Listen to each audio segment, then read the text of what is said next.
I'd like to ask you about another aspect of this whole issue in terms of, you mentioned mandatory sentencing laws, especially in relationship to the war on drugs. One of the aspects that rarely gets much attention, you might want to talk about it, is how mandatory sentencing laws have essentially corrupted the criminal justice system by pressuring many defendants to basically cop a plea rather than take their chances through an actual trial where their guilt or innocence might be decided by a jury.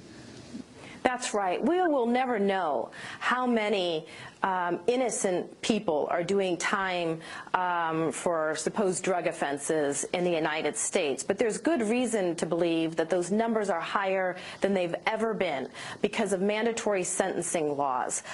Today, for a relatively minor drug crime, you could be looking at 5, 10, even a life sentence in prison. Now, if you are arrested and charged with, a relatively minor drug offense and told that you will spend 25 years in prison if you take your case to trial, but if you cop a plea and get only 3 years or a few months, or even be willing to be labeled a felon for life, you'll be out in a matter of months, days, or just a few years. Most people aren't willing to take the risk that they could be forfeiting decades of their life for a minor drug offense, and will take the deal, whether innocent or guilty. And then explain, Michelle Alexander, what is overwhelming. Explain then what that means once a person is a felon in terms of the rights they lose for life.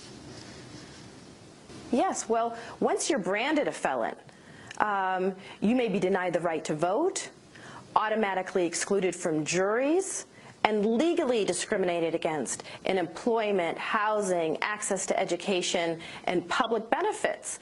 The very rights that we supposedly won for African Americans in the civil rights movement no longer exist for those labeled felons. That's why I say we have not ended racial caste in America. We've merely redesigned it. All the old forms of discrimination, the forms of discrimination we supposedly left behind, are now perfectly legal once you've been labeled a felon. And thanks to the war on drugs, millions of people of color have been branded felons for relatively minor drug activity in the past few decades. Michelle Alexander, our prison population has quintupled. To what in terms of the world, comparing our prison population to the rest of the world?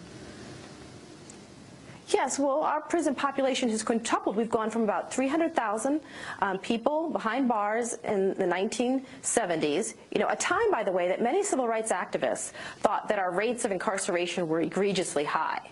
But we went from about 300,000 people in prison and jails to more than 2 million today.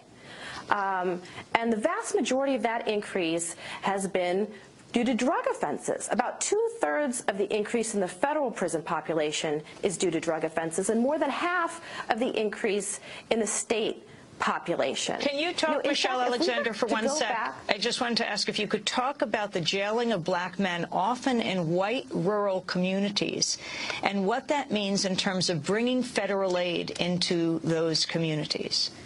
Yes, kind of a well-kept secret about the way our census laws and redistricting operates in the United States is that people who are warehoused in prisons, and the majority of new prison building in the United States has taken place in relatively white rural areas. The majority of the people who are put in those prisons, particularly in a state like New York, are poor people of color.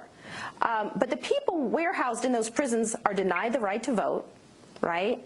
But those people behind bars are counted through the census as part of the local population for the purposes of redistricting, leading to a greater number of state representatives assigned to those rural communities, even though the people behind bars can't vote and they're not accountable to them.